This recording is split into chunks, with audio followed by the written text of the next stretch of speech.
ఈ వినాయక చవితి ప్రత్యేక నైవేద్యం కోసం ఈసారి నేను Tenali double horse millet marvels అండుకొరలతో చిత్రాన్నం తయారు చేశాను.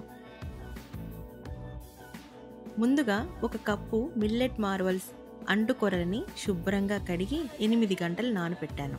నానబెట్టిన నీరుని తీసేసి తాజాగా 3 కప్పుల నీరు పోసి కుక్కర్లో ఉడికించాను. వండిన మిల్లెట్ రైస్ని సైడ్లో ఆరబెట్టాను. ఇప్పుడు పులిహోర పేస్ట్ తయారీకి ఒక కడాయిలో కొద్దిగా ఆయిల్ వేసి పల్లీలు వేసుకొని వేయించాను. తాలింపు గింజలు, ఎండుమిర్చి, పచ్చిమిర్చి, కరివేపాకు, కొద్దిగా ఇంగువ, టీడీహెచ్ పసుపు కూడా వేసి కలిపాను. ఇందులో ముందే నానబెట్టుకున్న చింతపండు రసం వేసి దగ్గరయ్యేంత వరకు కలిపి రుచికి సరిపడా ఉప్పు వేసి చివరగా అండుకొరల రైసు వేసి బాగా మిక్స్ చేశాను.